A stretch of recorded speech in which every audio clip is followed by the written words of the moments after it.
Hello everyone. तो कैसे हो सभी? आई होप सभी ठीक होंगे और सभी की प्रिपरेशन अच्छे से चल रही होगी। तो आज की वीडियो में हम कवर करने वाले हैं अपने एडवांस मैथ का एक बहुत ही इंपॉर्टेंट टॉपिक, जो कि हमारा रहने वाला है मेंसुरेशन। और मेंसुरेशन में भी मेनली 3D वाला पोर्शन, क्योंकि 2D से उतने क्वेश्चंस एग्ज़ाम में बनते नहीं हैं। तो ये वीडियो रिलेवेंट रहने वाली है जितने भी एस्पिरेंट्स हमारे एसएससी की प्रिपरेशन कर रहे हैं या रेलवे की कर रहे हैं या कोई भी अदर गवर्नमेंट एग्ज़ाम है जिसमें एडवांस मैथ का पोर्शन आता है। तो उन सभी के लिए ये वीडियो रिलेवेंट रहने वाली है और ये टॉपिक भी बहुत इंपॉर्टेंट है। तो मेक श्योर करना कि आप वीडियो को पूरी देखें। सबसे पहले कुछ फॉर्मूला हम देखेंगे, उसके बाद उन्हीं पे बेस्ड मैंने कुछ क्वेश्चंस रखे हुए हैं जो कि अभी रिसेंट में एडिक्विटी पूछ रही है, जैसे CHSL प्री हो गया, CGL प्री हो गया, CPO प्री हो गया। इनमें जो क्वेश्चंस पूछे जा रहे हैं उन्हीं में से मैंने मेन क्वेश्चंस रखे हुए हैं, तो उनकी भी प्रैक्टिस हम साथ साथ करेंगे। तो चलिए वीडियो स्टार्ट करते हैं। तो सबसे पहले तो बात करें क्यूब की। क्यूब होता क्या है? क्यूब, अगर आप किसी रूम में बैठे तो अपने रूम को भी देख सकते हो, अगर उसकी सारी साइड्स इक्वल हैं तो वो एक क्यूब फॉर्म करता है भाई। जैसे ये जो डायग्राम है, इसमें ये जितनी भी साइड्स हैं, ये लेंथ देख लो, आप ब्रेथ देख लो, हाइट देख लो, ये सभी इक्वल है। तो इसलिए ये हो गया क्यूब। अगर कोई भी एक साइड, अगर लेंथ ब्रेथ इक्वल है लेकिन हाइट इक्वल नहीं है, या फिर लेंथ और हाइट इक्वल है, ब्रेथ इक्वल नहीं है, या मतलब कोई भी अगर एक साइड आपकी इक्वल नहीं मिलती है, तो वो फिर क्यूब नहीं होके क्यूबॉइड हो जाता है। इसमें आप देख ही सकते हो कि लेंथ हमारी बड़ी है, ब्रेथ इसकी छोटी है और हाइट भी छोटी है, तो इसलिए ये हो गया क्यूबॉइड। TSA क्या है? TSA है भाई total surface area. Total surface area मतलब एक क्यूब के 6 सरफेस होते हैं, तो उन सभी का जो एरिया हो गया उसे हम बोलते हैं टोटल सरफेस एरिया। तो आप देख सकते हो, अगर एक फेस इसका देखा जाए, तो वो एक स्क्वायर फॉर्म करेगा, क्योंकि ये जितनी भी साइड है सभी इक्वल है, तो वो एक स्क्वायर हो गया। तो सभी को पता है कि एरिया ऑफ स्क्वायर रहता है A स्क्वायर, और क्यूब में ऐसे ही 6 फेस होते हैं, तो सभी का जो इक्वल एरिया हो गया वो हो गया हमारा 6A स्क्वायर। अब अगर CSA या LSA की बात करें, CSA क्या है? CSA है हमारा भाई कर्ड सरफेस एरिया। LSA क्या है? LSA हमारा है भाई लेटरल सरफेस एरिया। ये दोनों सेम ही चीज़ है। एग्जामिनर आपको कुछ भी दे सकता है, लेटरल सरफेस एरिया भी दे सकता है या फिर कर्ड सरफेस एरिया भी दे सकता है, दोनों सेम ही चीज़ है। इसमें क्या है, हम इसमें टॉप और बॉटम को इंक्लूड नहीं करते हैं। अगर एक क्यूब में टॉप और बॉटम को इंक्लूड नहीं किया जाता है तो उसके बाकी बच के 4 फेस, और उन चारों फेसेस का जो एरिया निकल के आता है वो हमारा रहता है कर्ड सरफेस एरिया। और एक फेस का हमने अभी देखा था कि A स्क्वायर है, तो 4 फेसेस का हो गया हमारा 4A स्क्वायर। तो ऐसे curd surface area of cube क्या हो गया? 4A square.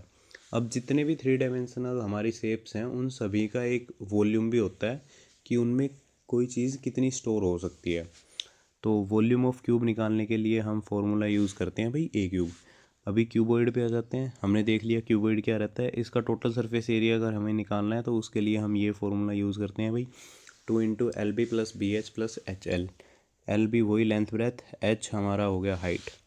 CSA LSA की बात करें क्यूबॉइड में, तो 2 × L + B × H, ये हमारा फॉर्मूला रहता है भाई कर्ड सरफेस एरिया का क्यूबॉइड के लिए। अब वॉल्यूम ऑफ क्यूबॉइड की बात करें तो वॉल्यूम ऑफ क्यूबॉइड सिंपली आप तीनों जितने भी आपको डिमेंशंस दे रखे हैं भाई, LBH लेंथ ब्रेथ हाइट, उन तीनों की मल्टीप्लाई करके आप क्यूबॉइड का वॉल्यूम निकाल सकते हो।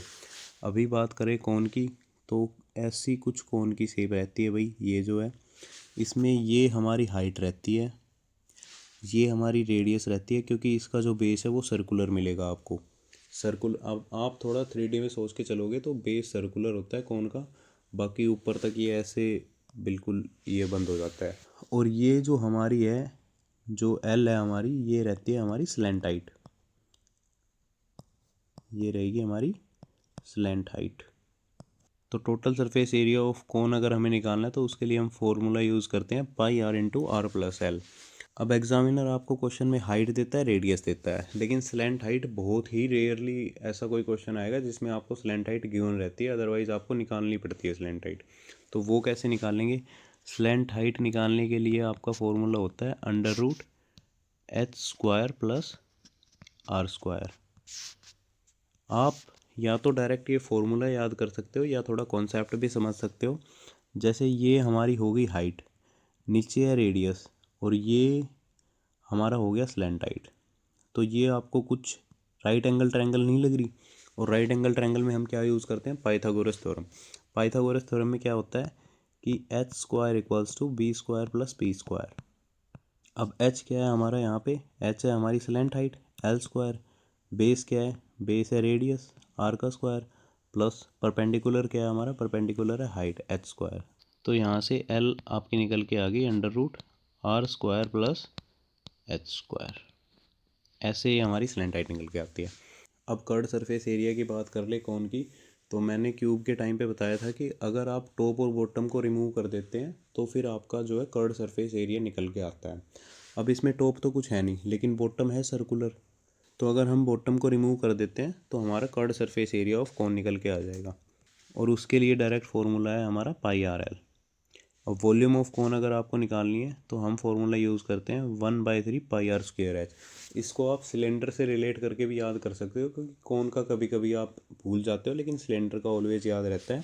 सिलेंडर का जो वॉल्यूम ऑफ कौन है वो हमारा रहता है पाई आर स्क्वायर एच, और उसी को अगर हम 3 से डिवाइड कर देते हैं तो ये हमारा निकल के आ जाता है वॉल्यूम ऑफ कौन का फॉर्मूला। अब बात कर ले फ्रस्टम ऑफ कौन की। अरे फ्रस्टम ऑफ कौन, एक सेकेंड भाई, लिखवाना भूल गया मैं, थोड़ा साइड में लिखवा देता हूँ, वो भी ज़रूरी है, वो पूछा जा रहा है। तो फ्रस्टम, आप इसको अपनी रफ़ नोटबुक या जो भी आपने कोई अगर फॉर्मूला के लिए कोई नोटबुक वगैरह बना रखी है तो वहाँ पे ज़रूर से लिख लेना। फ्रस्टम ऑफ कौन की यहाँ पे हम बात कर रहे हैं। तो सबसे पहले तो मैं बता देता हूँ फ्रस्टम ऑफ कौन होता क्या है। तो ये हमारा हो गया कौन एक, अगर हम इसको यहाँ से कट करते हैं तो ये जो नीचे वाला पार्ट है हमारा ये कहलाता है फ्रस्टम ऑफ कौन। अब यहाँ से कट किया है तो ये जो पार्ट है ये भी हमारा सर्कुलर फॉर्म में आएगा, तो कुछ फ्रस्टम ऑफ कौन ऐसा देखने को मिलता है हमें। ये हो गया हमारा फ्रस्टम ऑफ कौन। अब इसमें ये जो है ये हमारी रहती है कैपिटल आर, क्योंकि ये लार्ज सर्कल की रेडियस है और ये स्मॉलर सर्कल है, तो इसकी रेडियस को हम स्मॉल आर से डिनोट करते हैं। वही कोन की तरह यही सेम हाइट होगी, कोन की तरह ही यही हमारी क्या होगी, स्लैंट हाइट होगी, एल से डिनोट करते हैं। अब कोन में तो डायरेक्ट हमने पाइथागोरस थ्योरम लगा दी थी, लेकिन इसमें थोड़ा सा आपको समझना पड़ेगा कि यहाँ पे ये कोई राइट एंगल ट्रायंगल नहीं बनी है हमारी अभी तक। अगर हमें ये राइट एंगल ट्रायंगल बनानी है तो हमें ये जो हाइट है ये यहाँ माननी पड़ेगी। अगर हम अपनी हाइट को यहाँ मानते हैं तो ये जो डिस्टेंस है ये हमारा बेस बनेगा। अब बेस निकालने के लिए हम क्या करेंगे, अगर हम कैपिटल आर में से स्मॉल आर को अगर माइनस कर देते हैं तो हमारा यही बेस निकल के आ जाएगा। अगर कैपिटल आर में से स्मॉल आर को माइनस कर दे तो हमारा यही बेस निकल के आ जाएगा। देखो कैसे, थोड़ा एक्सप्लेन कर देता हूँ। ये हमारी मान लो है कैपिटल आर और ये हमारी ऊपर है स्मॉल आर, तो अगर आप कैपिटल आर में से ये माइनस कर दें तो ये निकल के आ गया हमारा, यही हमारा बेस है यहाँ पे। तो अब स्लैंट हाइट कैसे निकालेंगे, स्लैंट हाइट निकालने के लिए यहाँ पे फॉर्मूला हम जो यूज़ करते हैं वो रहता है भाई L equals to under root वही सेम हाइट का स्क्वायर, और बेस हमारा क्या निकल के आया है, capital R minus small R का होल स्क्वायर। ये आपका रहता है फर्स्ट टर्म ऑफ कौन में स्लैंट हाइट निकालने के लिए फॉर्मूला। अभी मैं थोड़ा ये हटा देता हूँ ताकि वॉल्यूम वगैरह के फॉर्मूलाज भी यहीं पे लिखवा सकूँ मैं। अगर वॉल्यूम ऑफ फ्रस्टम ऑफ कौन की बात की जाए तो उसके लिए हमारा फॉर्मूला रहता है 1/3 pi H into R square plus small R square plus capital R into small R. ये जो आपका फॉर्मूला है ये आपका वॉल्यूम ऑफ फ्रस्टम ऑफ कौन निकालने के लिए। अगर हम टोटल सरफेस एरिया की बात कर लें तो टोटल सरफेस एरिया के लिए आपको फॉर्मूला यूज़ करना है भाई pi into capital R plus small R into L plus pi capital R square plus pi small R square. और अगर यहीं पे हम सी एस ए की बात कर लें, कर्ड सरफेस एरिया की या फिर लेटरल सरफेस एरिया की, तो उसके लिए आपका फॉर्मूला रहेगा pi into R plus small R into L मतलब स्लैंट हाइट। ये वही बात है कि लेटरल सरफेस एरिया में हम टॉप और बॉटम को हटा देते हैं, तो ये जो है ये टॉप का हमारा वो एरिया हो गया और ये हमारा बॉटम का एरिया हो गया, तो इन दोनों को हमने हटा दिया, बाकी जो बच गया हमारा कर्ड सरफेस एरिया बच गया। तो ये फॉर्मूलाज भी आप थोड़े नोट कर लेना। तो आगे बढ़ते हैं। सिलेंडर की बात करें, सिलेंडर की शेप कुछ ऐसी रहती है भाई। इसका अगर टोटल सरफेस एरिया आपको निकालना है तो 2 pi R into H plus R आपको फॉर्मूला यूज़ करना है। अगर यहीं पे सी एस ए या एल एस ए की बात कर ली जाए तो उसमें टॉप और बॉटम को हम रिमूव कर देते हैं, टॉप और बॉटम को रिमूव करने के बाद जो आपका फॉर्मूला बचता है वो रहता है हमारा 2πr/h। ये फॉर्मूला यूज़ करेंगे लेटरल सरफेस एरिया के लिए।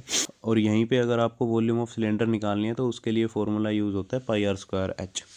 अभी स्फेयर की बात कर ले तो स्फेयर आपके घर में या कोई फुटबॉल है, वॉलीबॉल है या फिर कोई क्रिकेट बॉल भी है, वो सभी स्फेयर की फॉर्म में रहती हैं भाई, उसी को स्फेयर बोला जाता है। अगर उसका टोटल सरफेस एरिया हमें निकालना है तो उसके लिए 4πr² फॉर्मूला यूज़ होगा। अब अगर आप किसी वॉलीबॉल या फुटबॉल को देख रहे हो तो उसमें ना तो कोई टॉप रहता है ना कोई बॉटम रहता है, तो आपके पास रिमूव करने के लिए तो कुछ बचा नहीं, तो इस वजह से इसका कोई कर्ड सरफेस एरिया या लेटरल सरफेस एरिया भी कुछ रहता नहीं है। और वॉल्यूम की बात करें तो वॉल्यूम के लिए आप फॉर्मूला यूज़ करेंगे 4/3πr³। याद रखना भाई, यहाँ पे वॉल्यूम ऑफ स्फेयर में r³ यूज़ होता है, ना कि r²। अब बात कर ले हेमिस्फेयर की। तो हेमिस्फेयर अगर आप स्फेयर को 2 पार्ट्स में डिवाइड करते हैं तो जो हमारा एक पार्ट जो आ जाता है वो आपका रहता है हेमिस्फेयर। तो ये हो गया हमारा यहाँ पे हेमिस्फेयर। अब हेमिस्फेयर में क्या है कि ये जो टॉप है इसका एरिया भी हम इंक्लूड करते हैं, और इसी वजह से जो टोटल सरफेस एरिया हमारा निकल के आता है, जैसे पूरे स्फेयर का तो टोटल सरफेस एरिया हो गया हमारा 4πr², और अगर हम हाफ स्फेयर का इंक्लूड करें तो वो रहता है 2πr²। लेकिन ये जो टॉप है ये भी हमें इंक्लूड करनी पड़ती है, तो उस वजह से हमारा जो total surface area of hemisphere आता है वो आता है 3πr² निकल के। और यहीं पे अगर बात करें CSA या LSA की, तो आपको पता ही है कि लेटरल सरफेस एरिया में टॉप बॉटम हम हटा देते हैं, तो यहाँ पे टॉप आप रिमूव करोगे तो 2πr² आपका बच गया lateral surface area of hemisphere. और यहीं पे वॉल्यूम ऑफ हेमिस्फेयर की बात कर ली जाए तो वो स्फेयर की आधी हो जाती है भाई, 2/3πr³ आपकी वॉल्यूम ऑफ हेमिस्फेयर रहती है। तो ये थे आपके कुछ मेंसुरेशन के मेन फार्मूला जिनसे हमें एग्ज़ाम में क्वेश्चंस देखने को मिलते हैं। अभी इन पे बेस्ड कुछ क्वेश्चंस की प्रैक्टिस कर लेते हैं जो कि एडिक्विटी आजकल पूछ रहा है। तो चलते हैं अपने पहले क्वेश्चन की तरफ। ये क्या कहता है कि the edge of an ice cube is 14 centimetre. अब ये edge of an ice cube बोल दे या फिर हमें साइड ऑफ क्यूब बोल दे, सेम ही बात है। तो हमें ए की वैल्यू दे रखी है 14 सेंटीमीटर। अब पूछ क्या रखा है, the volume of the largest cylindrical ice cube that can be formed. मतलब आपको लार्जेस्ट सिलेंड्रिकल आइस क्यूब की वॉल्यूम बतानी है जो कि इस क्यूब में अंदर फिट हो सकती है। मैं थोड़ा सा डायग्राम से समझाता हूँ। हाँ, जैसे ये हमारा क्या है, ये हमारा क्यूब है एक, इसमें अगर हम एक सिलेंडर फिट करना चाहें तो हमारा जो टॉप है वो कुछ ऐसा दिखेगा। वो सिलेंडर नीचे तक रहेगा, ये सिलेंडर की हाइट रहेगी, और नीचे भी ऐसा ही एक सर्कल बनेगा। अगर हम देखें तो इस सर्कल का जो डायमीटर है वो ये होगा। अब डायमीटर इस एज के इक्वल है बिल्कुल, और ये जो हाइट है ये भी इस एज के इक्वल है बिल्कुल। डायमीटर इसके इक्वल है तो रेडियस कितनी होगी, इस एज की हाफ ही होगी रेडियस भी। समझ रहे हो क्या कह रहा हूँ भाई? थोड़ा सा और अच्छे से बताता हूँ मैं। जैसे अगर हम टॉप देखें, अगर उस क्यूब का टॉप देखें तो वहाँ पे कुछ ऐसे हमारा सिलेंडर इसमें फिट होने वाला है। अब ये साइड हमें दे रखी है 14 सेंटीमीटर, तो इस सिलेंडर की डायमीटर भी 14 सेंटीमीटर होगी। अब अगर डायमीटर 14 सेंटीमीटर था, रेडियस हमारी कितनी निकल के आ गई सिलेंडर की, एक सेकंड, तो रेडियस हमारी निकल के आ गई सिलेंडर की 7 सेंटीमीटर। अब रेडियस 7 सेंटीमीटर है, हाइट हमारी कितनी है, अभी पीछे देखा था कि जो हाइट ऑफ सिलेंडर है वो बिल्कुल एज ऑफ क्यूब के बराबर आ रही है, तो हाइट हमारी होगी 14 सेंटीमीटर। तो हाइट पता लग गई सिलेंडर की और रेडियस पता लग गई है, तो हम वॉल्यूम आराम से निकाल सकते हैं। वॉल्यूम ही पूछ रखा है, volume of largest cylindrical ice cube. Volume का फॉर्मूला क्या था हमारा, πr²h। अब पाई की value 22/7 into r² 7 into 7 into h equals to 14। तो 7 से हमारा 7 जाएगा। अब 22 इंटू 7 इंटू 14। अगर इसको आप सोल्व कर रहे हो तो जीरो तो कहीं पे भी यूनिट डिजिट में आ नहीं रहा है, तो इसका मतलब 3 ऑप्शन तो हमारे वैसे ही एलिमिनेट हो गए हैं। अब बचा सिर्फ एक ऑप्शन जो कि हमारा राइट है, और बाकी ऐसे नहीं। इसको पूरा सोल्व करेंगे तो 154 इंटू अगर 14 हम करेंगे तो 4 की 4 से मल्टीप्लाई होगी, तो यूनिट डिजिट में हमारा क्या आ रहा है, हमारा 6 आ रहा है। तो वहाँ से भी हम निकाल सकते हैं कि हाँ भाई ऑप्शन सी हमारा करेक्ट है। और अगर इसको पूरे को सोल्व किया जाए तो ये हमारा 2156 ही निकल के आएगा, जो कि आपका आंसर है। तो अभी नेक्स्ट क्वेश्चन की तरफ चलते हैं भाई। ये क्या कहता है कि the sum of the radius and height of a cylinder is 42 centimetre. मतलब आपको रेडियस प्लस हाइट की वैल्यू दे रखी है सिलेंडर की 42 centimetre. It's total surface area is 3696। TSA आपको दिया हुआ है इसमें। TSA कितना है हमारा 3696 सेंटीमीटर स्क्वायर। अब आपसे पूछ रखी है volume of cylinder. Total surface area of cylinder का फॉर्मूला हमारा क्या रहता है भाई, 2πr into R plus H equals to 3696। 2 pi की वैल्यू 22/7 सभी को पता है। आर हमारा ऐसे ही रहेगा, आर प्लस एच की वैल्यू 42 सेंटीमीटर है ही, इक्वल्स टू 3696। अब ये 7 से 42 कटेगा तो ये 6 पे जाएगा। R into 22 into 12 equals to 3696। 12 से ये कटेगा तो 308। यहाँ से आर हमारा कितना आ गया भाई, 308 डिवाइडेड बाई 22। अब ये कितना आएगा भाई, अगर इसको हम काटेंगे तो 14 सेंटीमीटर हमारा रेडियस निकल के आ गया। अगर 14 सेंटीमीटर रेडियस है तो 42 में से अगर हम 14 को माइनस कर देते तो हमारी हाइट निकल के आ जाएगी, क्योंकि हमें पता है आर प्लस एच की वैल्यू कितनी दे रखी है, 42 सेंटीमीटर दे रखी है। तो एच हमारी यहाँ से कितनी निकल के आ गई, 28 सेंटीमीटर हमारी आ गई हाइट ऑफ द सिलेंडर। अब रेडियस पता है, हाइट पता है, वॉल्यूम निकाल लेंगे, पाई आर स्क्वायर एच यूज़ करेंगे वॉल्यूम में। 22/7 इंटू आर की वैल्यू क्या है हमारी, 14 इंटू 14, हाइट 28। इसको अगर सोल्व करेंगे तो 7 से ये 2 पे जाएगा, 44 इंटू 14 इंटू 28 हमारा आएगा। अब 44 की अगर 14 से मल्टीप्लाई की जाए तो भाई ये निकल के आएगा हमारा 616 इंटू 28। अब इसको हम करेंगे तो 28 601, ये हो गया भाई 8 4 2 17 17248 हमारा आंसर निकल के आ गया, जो कि ऑप्शन बी है। Option B is the correct answer. तो ऐसा कुछ हार्ड क्वेश्चन नहीं आ रहे हैं, बस आपको फॉर्मूलाज याद होने इम्पोर्टेंट है। अगर आपको फॉर्मूला पता है तो फिर आप कोई भी क्वेश्चन आराम से सोल्व कर पाओगे। नेक्स्ट क्वेश्चन की तरफ चलते हैं भाई। The respective ratio of radii of 2 right circular cylinders. दो आपको राइट सर्कुलर वैसे ही एक टर्म है, आप ऐसा मान के चल सकते हो कि आपको दो सिलेंडर दिए गए हैं ए एंड बी, और उनकी रेडियाई की रेशियो है भाई 3:2।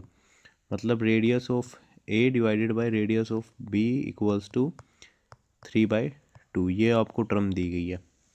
The respective ratio of volumes of cylinder A and B is 9:7। इन्होंने दोनों सिलेंडर की वॉल्यूम्स का भी रेशियो हमें दिया हुआ है। तो volume of cylinder A divided by volume of cylinder B की वैल्यू कितनी दे रखी है भाई, 9:7 दे रखी है। अब हमें क्या निकालना है, हमें निकालना है height of A divided by height of B.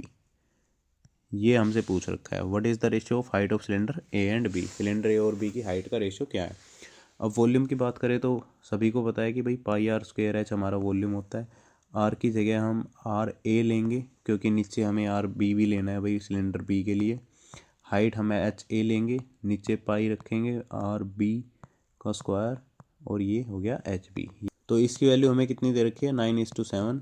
ये जो दोनों है ये वॉल्यूम के ही फॉर्मूलाज हैं। अगर आपको इस ए से कन्फ्यूज़न हो रहा है तो भाई ये सिलेंडर ए के लिए वॉल्यूम का फॉर्मूला है हमारा, ये सिलेंडर बी के लिए।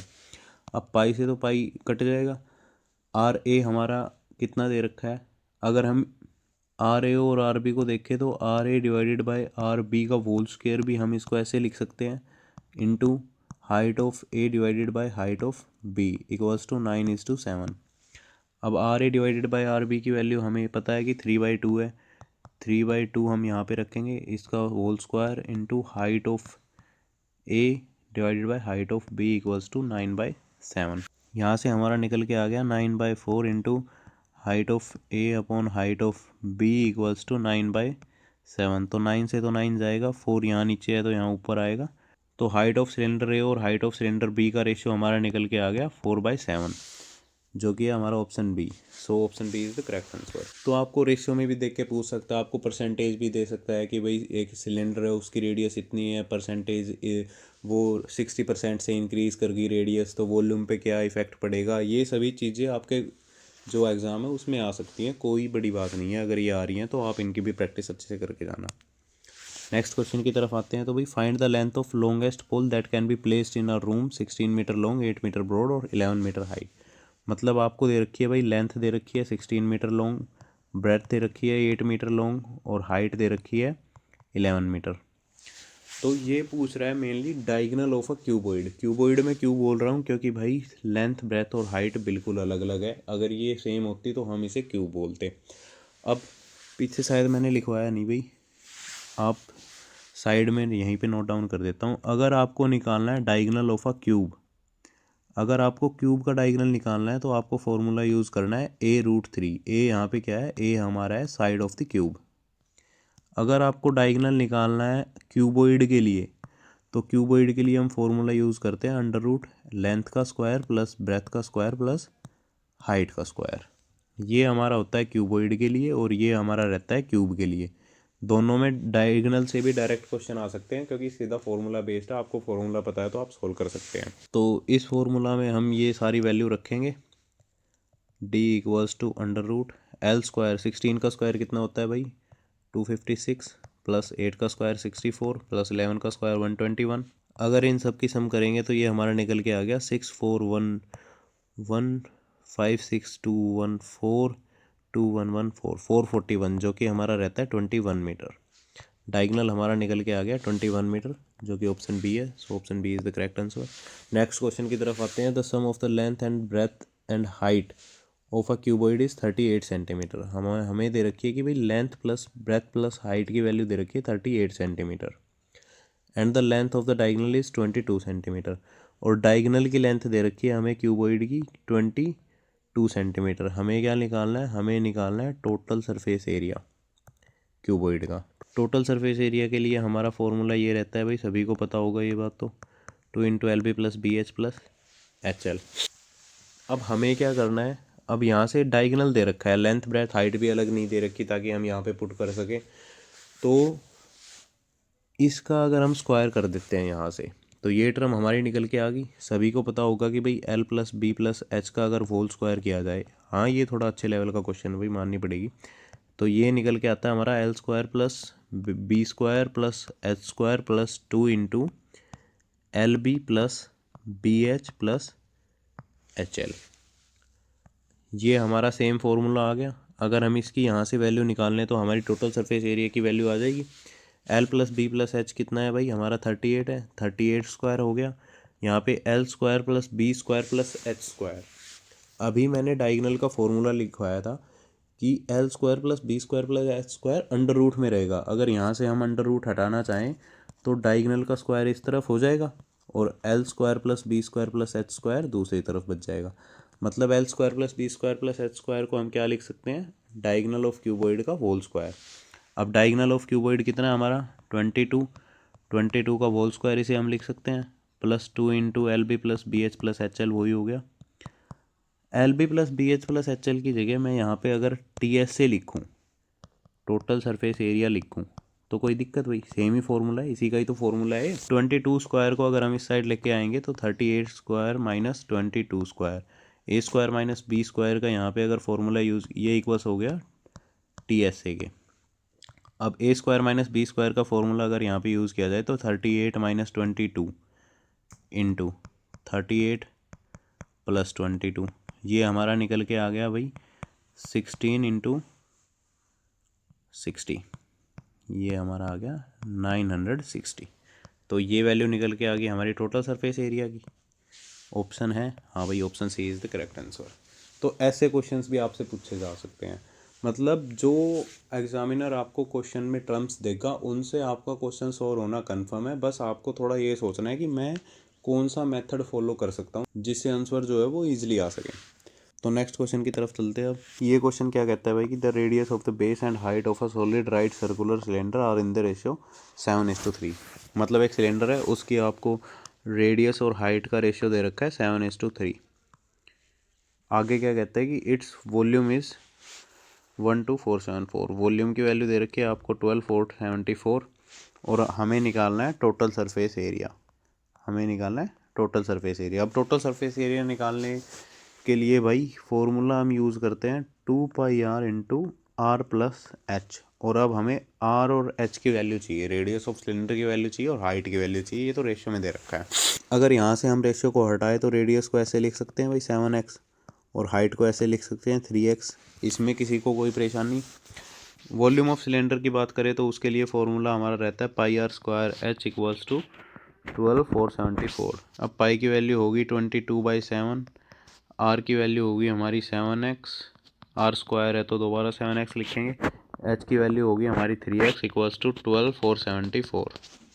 अब 7 से ये 7, तो यहाँ से हमारा एक साइड तो बच गया एक्स क्यूब, दूसरी साइड बच गया 12,474 डिवाइडेड बाई 22 इंटू 7 इंटू 3। अगर 3 से ये जाएगा तो 4158। 7 से अगर इसको काटेंगे तो भाई क्या आएगा, 7 5 आएगा, फिर 9 और ये हो गया 4। अब 22 से ये जाएगा 27 पे, तो एक्स क्यूब इक्वल्स टू 27 हमारा आ गया। यहाँ से एक्स की वैल्यू आपकी आ गई है 3, तो रेडियस और हाइट अब हमारी निकल जाएगी। रेडियस हमारी है 7x, तो 7 इंटू 3 इक्वल्स टू 21, और हाइट हमारी है भाई 3x, तो 3 इंटू 3 इक्वल्स टू 9। मतलब हाइट हमारी 9 आ गई और रेडियस आ गई 21। इस फॉर्मूला में पुट करेंगे, हमें टोटल सरफेस एरिया मिल जाएगा सिलेंडर का। तो 2 इंटू पाई की वैल्यू 22/7, आर हमारा है 21, इंटू आर प्लस एच करेंगे 21 + 9 करेंगे, ये हो गया हमारा 30। 7 से ये जाएगा 3 पे, इंटू 44, 90 इंटू 44, ये हमारा आ गया 6390। Option number D is the correct answer. तो भाई अगर आपको फॉर्मूलाज बताया तो आप हर क्वेश्चन आराम से टैकल कर सकते हो, कोई दिक्कत आपको नहीं होगी। तो मेक श्योर करना कि आप फॉर्मूला बार बार रिवाइज करो, 100 बार करो भाई बेशक, लेकिन ये आपके फिंगर टिप्स पे होने चाहिए। नेक्स्ट क्वेश्चन की तरफ चलते हैं भाई। A conical tent is said to accommodate 15 persons. Each person must have 5 square meter of space on the ground and 30 cubic meter of air breathe. What is the height of the cone? तो ये कह रहा है कि ये एक conical tent है, एक ये हो गया हमारा कॉनिकल टेंट। इसमें आप 15 पर्सनस को एकोमोडेट कर सकते हो, रख सकते हो 15 पर्सन को। एक पर्सन जो है आपका वो 5 स्क्वायर मीटर का जो एरिया है वो कवर करेगा। एक पर्सन जो है आपका वो कितना एरिया कवर करेगा, 5 मीटर स्क्वायर का एरिया कवर करेगा। और कितना वॉल्यूम ऑफ एयर, मतलब कितनी एयर ब्रीथ कर रहा है वो। अगर देखो भाई, अगर आपको ऐसे भी समझ नहीं आ रहा तो जहाँ पे क्यूबिक मीटर आता है भाई मेंसुरेशन 3D में, जहाँ पे भी आपको क्यूबिक मीटर देखने को मिल जाता है, या फिर मीटर क्यूब आप बोल सकते हो, मीटर क्यूब देखने को मिलता है, सेंटीमीटर, मतलब ये जो वैल्यू है पावर की ये आपको क्यूब में देखने को मिलती है, तो वहाँ पे वॉल्यूम का ही जिक्र होता है। तो एक पर्सन कितनी वॉल्यूम ऑक्यूपाई कर रहा है भाई वहाँ पे, 30 मीटर क्यूब की वॉल्यूम जो है वो ऑक्यूपाई कर रहा है एक पर्सन।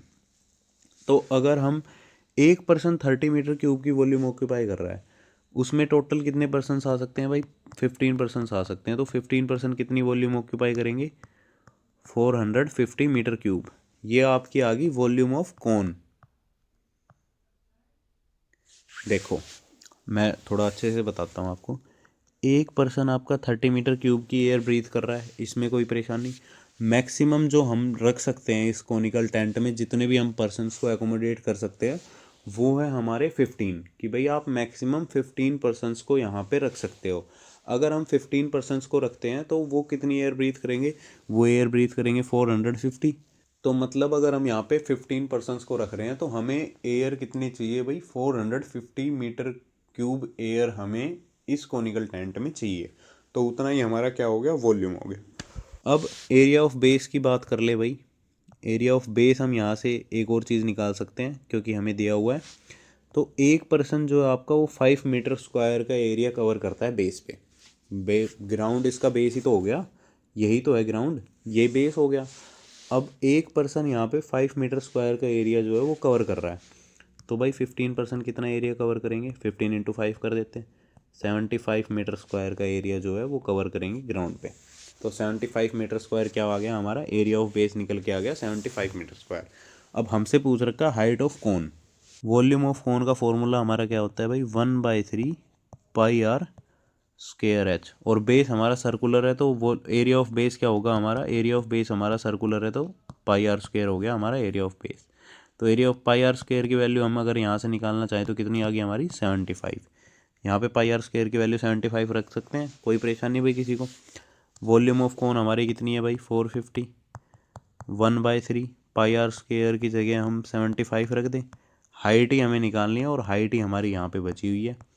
तो h इक्वल्स टू ये जाएगा 25 से, 25 से ये जाएगा भाई 18 पे। हाइट हमारी निकल के आ गई 18 मीटर। तो option D is the correct answer. I hope सभी को ये क्वेश्चन समझ में आया होगा भाई। इसी के साथ नेक्स्ट क्वेश्चन पे चलते हैं। 3 solid iron cube of edge 8, 10, 12 are melted together to make a new cube.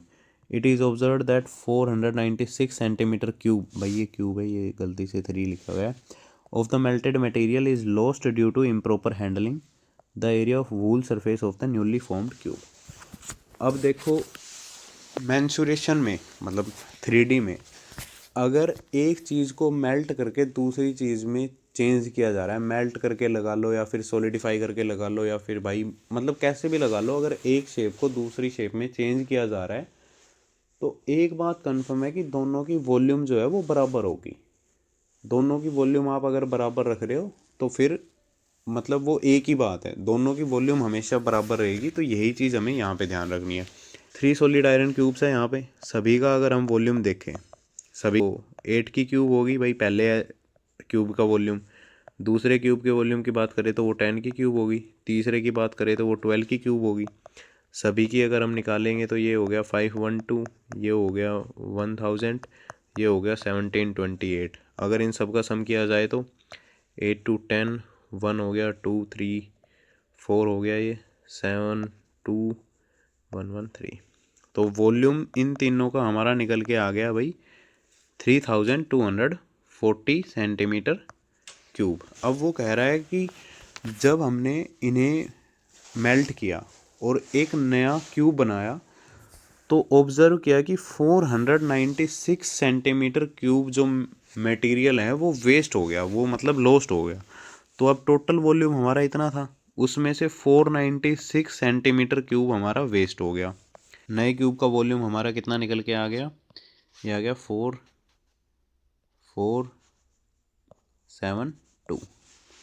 2744 हमारा वॉल्यूम निकल के आ गया नए क्यूब का।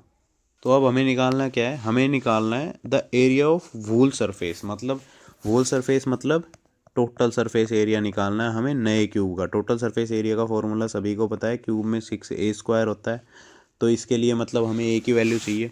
अब वॉल्यूम तो दे रखी है इसकी 2744, अब वॉल्यूम का फॉर्मूला हमारा सबको पता है a³ रहता है, 2744 के बराबर हो गया ये। यहाँ से a हमारी आ गई भाई 14 सेंटीमीटर, a 14 है तो इसमें पुट करेंगे 6 इंटू 14 का square equals to 6 into 196 equals to 1176 centimetre square हमारा निकल के आ गया TS से। और यही हमारा है answer, option number B is the correct answer. I hope सभी को ये क्वेश्चन समझ में आया होगा। हाँ, ये दिल्ली पुलिस कांस्टेबल हो गए, दिल्ली पुलिस हेड कांस्टेबल हो गए, इनके लेवल से थोड़े से हार्ड सवाल है ये, ताकि आप अगर उन्हें देखें तो आप थोड़ा मतलब रिलीफ फील करें कि हाँ भाई ये आसानी क्वेश्चन है। उनमें डायरेक्ट आपको डिमेंशंस दिए जाते हैं और डायरेक्ट फॉर्मूले से आपको पूछा जाता है टोटल सरफेस एरिया या फिर वॉल्यूम। लेकिन बाई चांस अगर आपकी शिफ्ट हार्ड है या फिर गलती से आपके ऐसे क्वेश्चंस आ जाएँ तो इनमें कोई परेशानी ना हो, इस वजह से मैंने थोड़े से लेवल ऊपर करके ही क्वेश्चन डाले हुए हैं। नेक्स्ट क्वेश्चन की तरफ चलते हैं भाई। 2 identical cubes each of volume 729 cubic centimetre. 2 identical cube है हमारे, दोनों का वॉल्यूम जो है हमारा 729 सेंटीमीटर क्यूब है। Are join together end to end, what will be the total surface area of the resulting cuboid. ये कह रहा है कि हमने 2 क्यूब लिए जिनमें हर एक का वॉल्यूम हमारा 729 क्यूबिक सेंटीमीटर है और उन दोनों को जोड़ दिया, तो जोड़ने के बाद जो नया क्यूबॉइड बना है उसका टोटल सरफेस एरिया ये लोग मांग रहे हैं। Total surface area of cuboid निकालने के लिए फॉर्मूला सभी को पता होगा, 2 into LB plus BH plus HL होता है। अब लेंथ ब्रेथ और हाइट हमें निकालनी है, तो भाई कैसे करेंगे। 729 हमारा एक क्यूब का वॉल्यूम दिया हुआ है, वॉल्यूम ऑफ क्यूब का फॉर्मूला हमारा क्या रहता है भाई, ए क्यूब इक्वल्स टू 729 हो गया, क्योंकि वॉल्यूम को क्यूब की वैल्यू भी तो हमें दी हुई है। यहाँ से हम देखेंगे ए की वैल्यू हमारी निकल के आ गई भाई 9, दूसरा जो क्यूब है उसकी भी वैल्यू 9 ही निकल के आएगी, क्योंकि दोनों की वॉल्यूम अगर इक्वल है तो दोनों की साइड भी इक्वल ही होनी है। तो यहाँ से अगर हम देखें तो ब्रेथ तो हमारी 9 ही रहेगी। मतलब जैसे मैं थोड़ा एग्जांपल देके बताता हूँ आपको, ये हमारा हो गया क्यूब,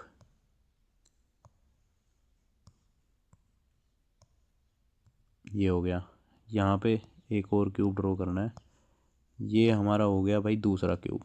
2 क्यूब हमें दिए हुए हैं, दोनों की वॉल्यूम जो है वो इक्वल दी हुई है हमें। अब अगर इन दोनों को हम एंड टू एंड जॉइंट करते हैं, मतलब इस क्यूब को अगर हम यहाँ रख दें, ये जो क्यूब है इसको अगर हम यहाँ रख दें इस पॉइंट पे, एक सेकेंड, हाँ यहाँ रख दें इस पॉइंट पे, तो ये जो लेंथ है ये इस क्यूब का एज भी होगा और इस क्यूब का एज भी होगा। मतलब लेंथ हमारा कितना आ गया, 18 सेंटीमीटर जो है हमारा लेंथ आ गया, क्योंकि दोनों क्यूब का एज जो है वो जुड़ के ही तो लेंथ बनेगा। लेकिन ब्रेथ कितनी रहेगी भाई, ब्रेथ तो सेम ही रहेगी, ये भी इतनी है, ये भी इतनी है, ये भी इतनी है, ये भी इतनी है, तो ब्रेथ हमारी 9 सेंटीमीटर ही रहेगी। और हाइट भी सेम ही रहेगी, आप कोई से भी पॉइंट से देख लो, हाइट भी सेम ही रहनी है, क्योंकि क्यूब में तो बराबर ही रहेगी, लेकिन लेंथ अलग होगी, तो ये हमारा क्यूब ना होके क्यूबॉइड हो गया। तो हमारी हाइट भी यहाँ पे कितनी हो जाएगी, 9 सेंटीमीटर। तीनों चीज़ें हमें मिल गई है भाई। एल बी एच का हमें पता लग गया है, फॉर्मूला में पुट कर सकते हैं। एल इंटू बी हमारा कितना आ गया, 162, प्लस बी इंटू एच हमारा 81 आ गया, और एच इंटू एल हमारा 162 आ गया। अब इसको करेंगे तो ये हो गया भाई 5, 8 6 14 6 20 2 4, ये हो गया हमारा 810 सेंटीमीटर स्क्वायर हमारा आ गया आंसर, जो कि option A is the correct answer. I hope आपको समझ में आया होगा, अगर नहीं आया तो थोड़ा पीछे जाके वीडियो दोबारा देख सकते हो। ये थोड़ा सा कंफ्यूजिंग पॉइंट है, क्योंकि इन दोनों को अगर हमें जोड़ना है तो लेंथ हमारी डबल होगी, बाकी ब्रेथ और हाइट जो है वो सेम रहेगी। नेक्स्ट क्वेश्चन की तरफ चलते हैं भाई। If the radius of the base of a cylinder is increased by 20% and its height is decreased by 33 into 1/3%, then what will be the change in percentage in its volume?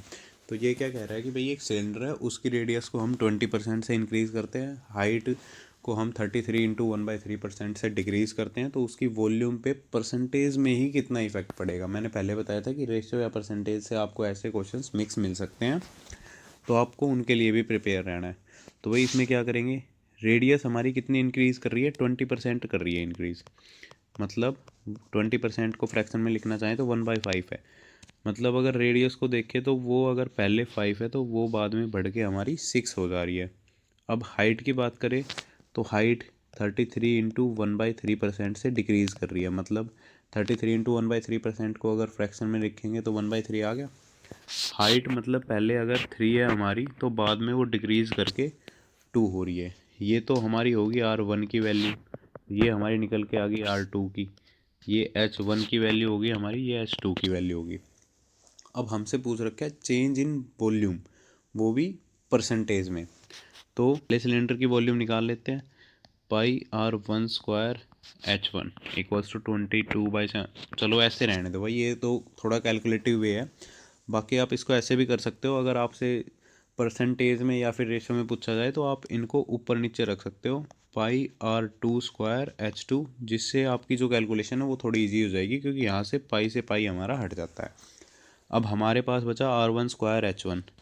R1 square H1 को हम कैसे लिखेंगे भाई, 5 का square हो गया हमारा 25 into H1 कितना है हमारा 3 डिवाइडेड बाय R2 का स्क्वायर हमारा कितना हो गया 36, 6 का स्क्वायर है 6 है हमारा R2, तो R2 का स्क्वायर 36 इंटू H2 हमारा हो गया 2, 3 से ये जाएगा 12 पे, मतलब 25/12 टू द 24।